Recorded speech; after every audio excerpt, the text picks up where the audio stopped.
Okay. All right, welcome. Welcome to the 30th Annual Induction Ceremony of the Niobrara Chapter of the National Honor Society. The National Honor Society celebrated its 100th year in 2021. While many things have changed in a century, the National Honor Society still considers connecting with and serving the community its highest value. In fact, the National Honor Society has the highest rates of community service, charitable donations, and blood donations per member as any national student organization. The National Honor Society is an organization formed by the National Association of High School Principals in 1921 to honor scholastic achievement among outstanding high school students. Membership in the local chapter is an honor bestowed upon a student by the faculty. If the student's GPA meets the minimum 90% cumulative average while enrolled in at least 5 core classes, they are invited to apply for Honor Society induction. A student must write an essay describing their scholarship, leadership, character, and service. Of those applications, the candidates you see before you today were those chosen by an anonymous panel, faculty panel, to be inducted. We will now introduce our honored speaker for today.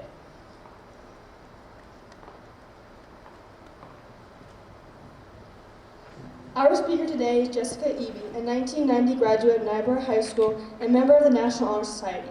The Niobrara alumni pictures in the hallway hold pictures of several of her family members in addition to hers. Many of you get her haircut by her mom, Terry Uptown, and some of you know her dad, Ken, and stepmom, Kathy Foner. Jessica earned her bachelor's in Business Administration and Parks and Recreation Management from the University of South Dakota in Vermilion. She is currently the administrator at the Good Samaritan Long-Term Care Center in Atkinson. You also may see her at St. Mary's ball games, as she's a very busy mom and is active in her community in many ways. Please join us in welcoming Miss Jessica Eby. Good morning. I am excited to be here. When Mrs. Handlick asked me to talk, I was like, yes, I can talk at where I graduated in 1990. And I asked my oldest daughter, Jaden, I said, well, I got to go talk at the National Honor Society Induction Niobrara. What would you want to hear from me? And she goes, Mom, she looked at me, she goes, make it short. Nobody wants to listen to you talk. I'm like, okay. So, yes, I graduated in these walls in 1990. I'm the daughter of Ken and Kathy Foner and Don and Teresa Handlick.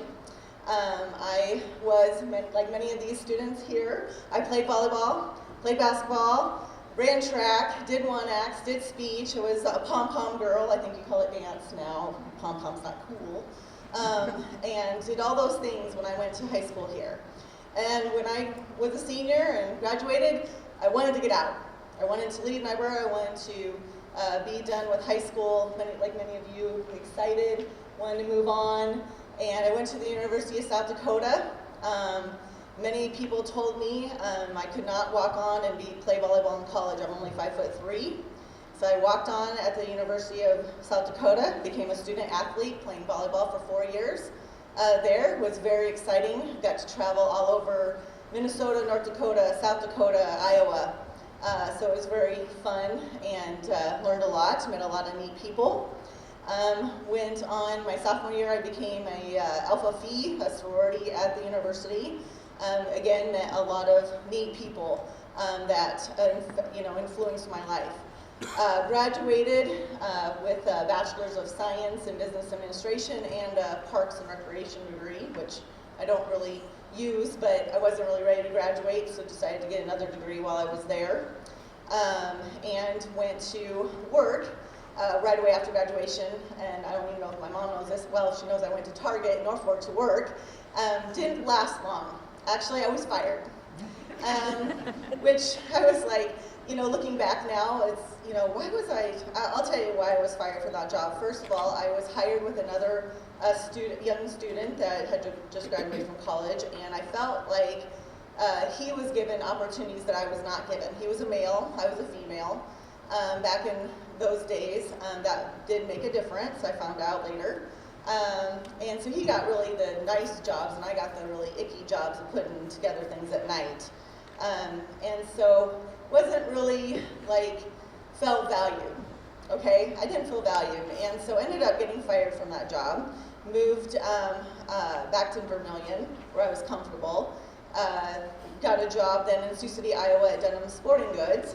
They were just building their building. We had to set it up. I became one of their apparel people that put up the sets, and moved up quickly, became an assistant manager, a key carrying manager. My manager was a nice guy. I think he's still probably there. He really respected me. He liked my ideas, and I moved up quickly at Dunham's. Didn't stay there real long, ended up moving to Omaha, Nebraska, worked for Enterprise Rent-A-Car. Again, moved up into a management position. I had a lot of women managers, 2 women managers that taught me a lot about management. Ran the facility at H&H Chevrolet. Again, met a lot of nice people. Got to do a lot of neat things in Omaha. Still wasn't really feeling fulfilled. Like there wasn't a lot of opportunity to move up in Enterprise. I felt like I could do more. Still kind of felt lost in the world. I didn't have all the answers yet, and that's okay not to have all the answers. I didn't have all the answers. I was at a holiday with my cousin, who just recently was hired at Good Samaritan Society. Didn't know anything about Good Samaritan Society, but he looked at me and he said, "Jess, you need to go apply there. I think you'd be really good." Well, what would I do? Well, you'd be an administrator, you'd run a facility. Well, okay, I can try that. So I went for an interview in 1998, got a job as an AIT, Administrator in Training. I was still living in Omaha. I went to my training at Millard, Good Sam. I did not have the right education yet at that time, so I had to go back to school to the University of Omaha, take some additional classes, get some additional training, get my license from the state of Nebraska, so I am licensed by the state of Nebraska as a nursing home administrator. Did my training in Millard in Omaha, and at that time in Good Samaritan, we ran 240 homes in 24 states, and they could move me wherever they wanted to. I had no choice in the matter. That's changed a little bit now, but back then, that's what they told me. I would have to go wherever they sent me. Well, they sent me to Atkinson, Nebraska. So it wasn't very far from home, so I was all right with that. I knew people from that area. I had family up in that area, so it was fine. So I started my career in Atkinson, Nebraska in December of 1998. I walked into a really nice facility of 120 staff that now I would manage, and 62 residents. Really had just the 6 months experience in Omaha, running that, helping run that facility, and then I got my own facility in Atkinson.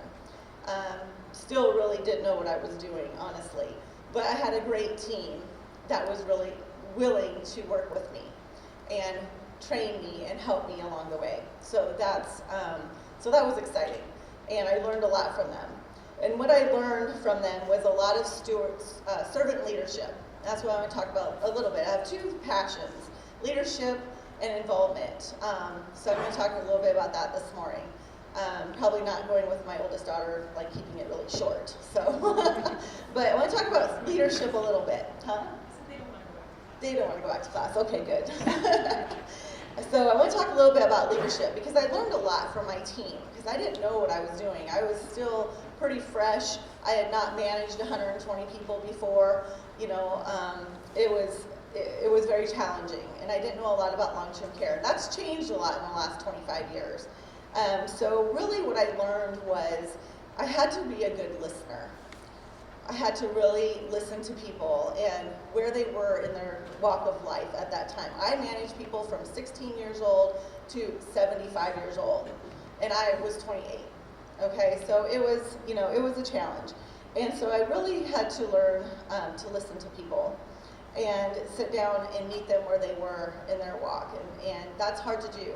I find my team now, they think fast, people think fast, and they want to interrupt. And I really have to work with them to stop and listen to what families are saying, to what residents are saying, and use my abilities to listen.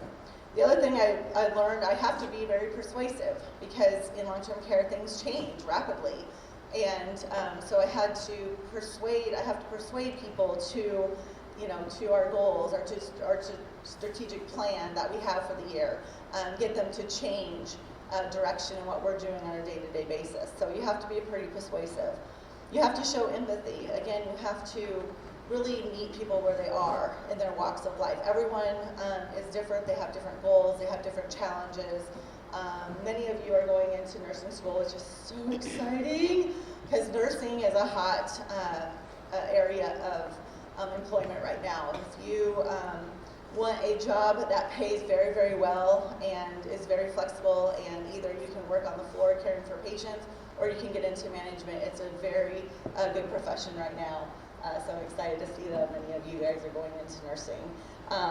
So you have to really show a lot of empathy to people and help them along on their walk of life. You always have to learn. That's one other thing is I'm really passionate about learning. You have to keep learning. You have to keep going to school, taking classes. In my profession, I have to get 50 credit hours every 2 years to keep my license. So I have to attend a lot of training, and I love it. I love to learn. I love to listen to other people and what they can teach me. I love to be taught. That is one thing. Never stop learning because you learn so much from other people. A couple other things I learned is you have to be a mentor. You have to encourage people along the way. You always want to be that person that they can depend on and listen to. Be that friend to them. Good stewardship. You want to work hard. You want to show up on time, dress appropriately for the job that you have. Follow the rules because then you get really noticed. Those people move up quickly in the workforce, and they're the ones that we turn to help us along the way. My staff that show up and want to learn move up very quickly in our organization, and I depend on them a lot to help me along the way. A lot of teamwork, so you have to be part of a team and to accomplish things. So always, if they are looking for a person to be on a team, be that person to be on that team. You can really get noticed right away. And then the last thing is create trust. Like I said, show up on time, be dependable, be that person, pick up extra shifts if you can. Be that person they can call and they know that you're going to be there for them. That's so important in our line of work. So just kind of those things as you go out and become leaders that to remember when you go into the workforce. Other things, my second thing I'm really passionate about is like community service and being involved. I just had probably someone, Charlotte Paige Schmatter, John Schmatter's son. I have known John since high school, and his son is a part of Tri-County Bank in our area, and I had him speak at our Rotary, but I talked to John a little bit because I'm passionate about people giving back to the community. You need to give back to your community no matter where you live, no matter what size community that you live in. And I live in O'Neill and work in Atkinson, but you have to become a part of those communities. I'm on the O'Neill Rotary Club. I'm the secretary of the O'Neill Rotary, and I'm also the president of our booster club at St. Mary's. My kids go to St. Mary's. And so I really feel like the younger generation has to give back. We're finding these clubs don't have enough people to keep things going in our towns, in our small towns.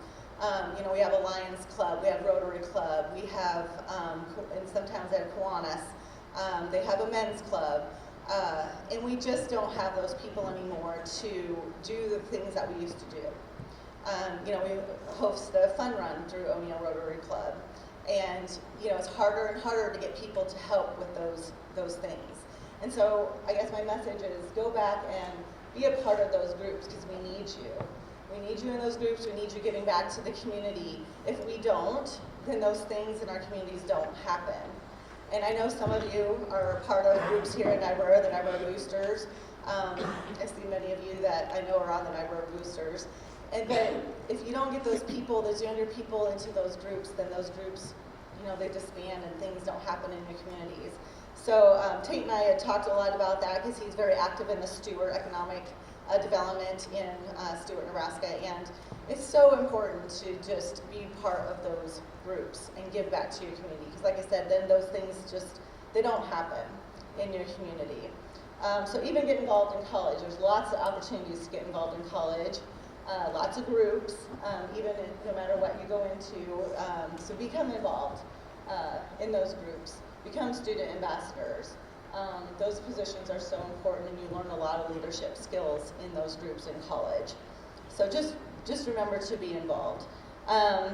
If anything, and the last thing I want to talk about is like tips, just a few tips as you go about the workforce. When you're talking to people, always look them in the eye. You know, pay attention, listen. Sometimes it's not always about what you know, it's about who you know. So building those relationships are so important. If I had not talked to my cousin about Good Samaritan Society, I would not be in the position 25 years later that I am now in this leadership role. So sometimes it's not always about what you know, it's who you know. So building those relationships are so important as you go through life. And the other thing is, and this might sound a little silly, but I know life is tough. We all have challenges in our life. I am a mother of 6. When I met my husband, he had 3 children, so I have 3 stepchildren, Nathan, Tori, and Kyle. Nathan is in healthcare, but he's an IT in West Point at the hospital. So there's a lot of opportunities in healthcare besides nursing, PT, OT, speech. There's a lot of things you can do in healthcare. He's an IT at the hospital. My middle daughter is a medication aide at assisted living in O'Neill. She's also in healthcare. My youngest stepson, Kyle, is a UPS driver in O'Neill. He lives in O'Neill. Then we had 3 of our own children, Jaden, Jocelyn, and James. Jaden is a junior at Wayne State College right now. She just transferred there from Northeast, going into accounting. Then Jocelyn, she's a junior at St. Mary's, and she is going into healthcare also. She is going to be a sonographer, which is in high demand also right now to work in the hospitals. And then James, my youngest, is in 8th grade. He either wants to be a professional fisherman or a professional baseball player. He hasn't decided yet. So, but I always encourage him to just, be whatever he wants to be also in life. So that's my family. Primarily have lived in O'Neill for the last 25 years since meeting Bill. And just like I said, I'm so thankful that I live in a small town. My kids can go to a small school. They know people. I get to be a part of those organizations in O'Neill, be a part of the school. I love being part of the school and seeing those children each day, being part of the Booster Club. It's really fun. So get involved. My last piece of advice, because like I said, life is tough. It's hard. It's challenging. But get up in the morning and make your bed. I tell my kids that. They don't do it yet, but they will. Make your bed. And people go, why? Why should I make your bed? Because first of all, it gets you out of bed, even on the roughest days. It gets you out of bed. And if you make it, you can't get back into bed, right? You don't want to get back into bed after you make your bed. So make your bed, and you've already accomplished something for the day. You got that off your plate, you've accomplished something, and now you feel like you can go do something else for the day. So that's my last piece of advice. So I again thank you for coming and letting me speak this morning. I hope what I said is helpful and maybe will help you as you leave here and go on in your walk of life, and take some of what I said to help you as you journey on. Thank you.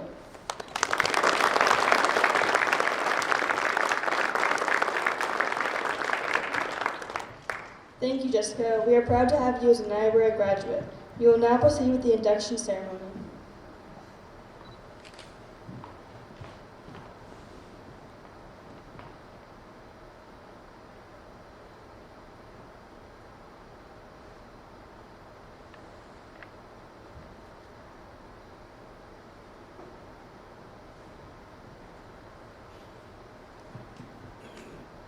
Scholarship is represented by the gold candle. The 1921 National Honor Society Charter says, scholarship denotes a commitment to learning. A student must be willing to spend hours reading and studying, knowing the lasting benefits of a cultivated mind. We should continue to learn even when formal education has ended, for learning ends only with life. Knowledge is one great element in life which leads to the highest success.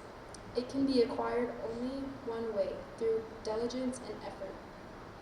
Learning furnishes the lamp by which we read the past and the light which illuminates the future. Candidates, you have the responsibility to continually expand your world through the opportunity in scholarship. What that means today is you must choose to learn. Knowledge gives you an advantage.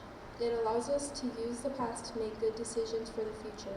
The ability to think for yourself is one of the most powerful tools you can carry with you in life.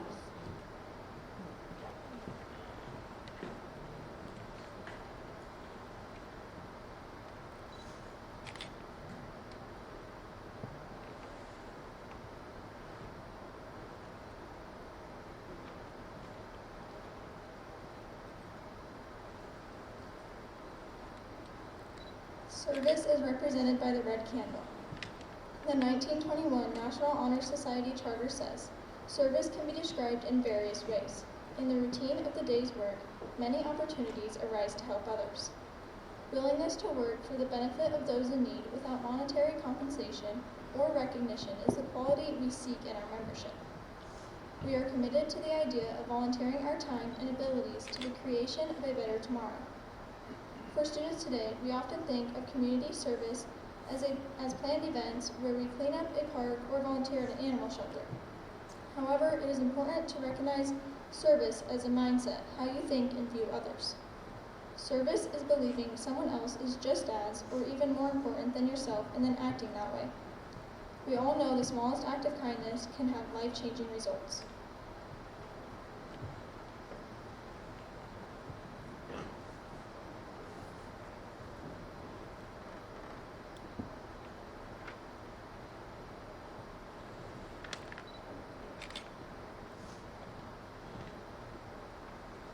Leadership is represented by the purple candle. Leaders should exert a The 1921 National Honor Society Charter says, leaders should exert a wholesome influence on the school. In taking the initiative in class and school activities, the leader strives to train and aid others to attain the same objective. The price of leadership is a sacrifice, the willingness to yield one's personal interest for the interest of others. A leader has self-confidence and will go forward when others hesitate. No matter what power and resources may exist in a country, they are ineffectual without the guidance of a wise leader. Leadership is always needed, thus to lead a substantive charge of each our members. Being a leader today is probably the same as 100 years ago when this was written. Some people are born with natural leadership abilities and others learn those skills. Either way, a leader is a person who does what is right for the group as a whole, not just themselves. A leader can communicate goals, encourage others, and set a good example. A group without a leader cannot travel far.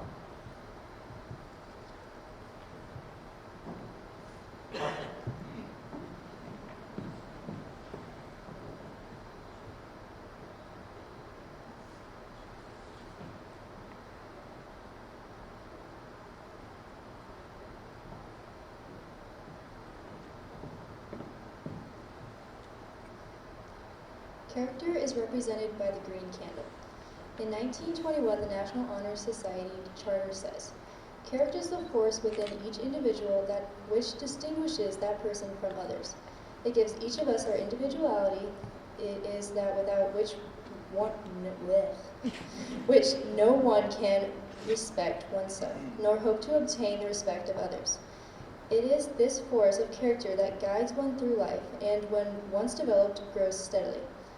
Character is achieved and not received. It is the product of constant action, daily striving to make the right choices. The problem of character is the problem of self-control. We must be in reality what we wish to appear to others. By demonstrating such qualities as respect, responsibility, trustworthiness, fairness, caring, and citizenship, we may hope to prove by example that we value character. These words from 100 years ago still ring true. Your character is who you are. Don't confuse character with reputation, which is what others believe about you. Reputation may be false, but your character will always reveal itself in your actions. None of us are perfect, and we will never be. However, we can learn from our mistakes and use them to strengthen our character. Character is showing up in the tiny decisions you make every day, to do the right thing, even though no one will know. Do the right thing even if you won't be praised for it. Members are expected to help build up others' character and not tear others down.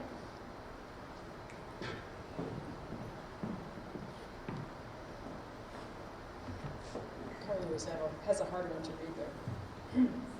All right, members and new members, please stand. All right, freshmen, remember when I talked to you about Isaac Newton? And I told you guys about how Isaac Newton is a super famous scientist. He's got laws named after him. And let's just say that he really liked making sure that he got all the credit for things. And Isaac Newton got some big award, and surprisingly, in a rare moment of humility, he was quoted as saying, "If I have seen farther, it's only because I have stood on the shoulders of giants." And what he meant was, even though he was an incredibly brilliant person, his success was only possible due to the work of others, the great scientists that came before him. None of us, as brilliant as you all are, right? None of us are successful on our own. All of us have people behind us that are encouraging us, correcting us, even though we don't like that, loving and forgiving us. Members and inductees, please take a moment to thank those that have helped you reach this achievement. Go retrieve your hands.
The white candle represents truth and knowledge, and from it the other candles of character, scholarship, leadership, and service were kindled. As this torch gives light to you, so may give light to others. Current members, inductees, and graduate members, please join me in the pledge. Please repeat after me. I pledge myself always to seek the light of truth, to hold scholarly habits, to engage in worthy service, and to lead forward in all things that shall advance the welfare of the school.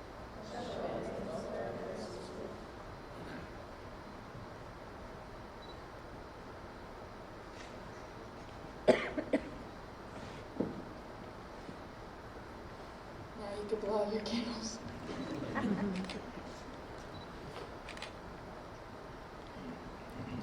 As you sign your name to the roll of members, please accept your card and pin as symbols of your induction into the National Honor Society. They are yours as long as you remain a member in good standings. Congratulations to all our members. I hope today and days to come as a member of the Honor Society will be included as good memories from your high school years. Please continue to serve as role models and be an inspiration to future members of this chapter. Once again, congratulations to our new members. Thank you again to our wonderful speaker, and this concludes our induction ceremony. Members and their guests, please join us for cake and punch to follow in the FCS room. Thank you.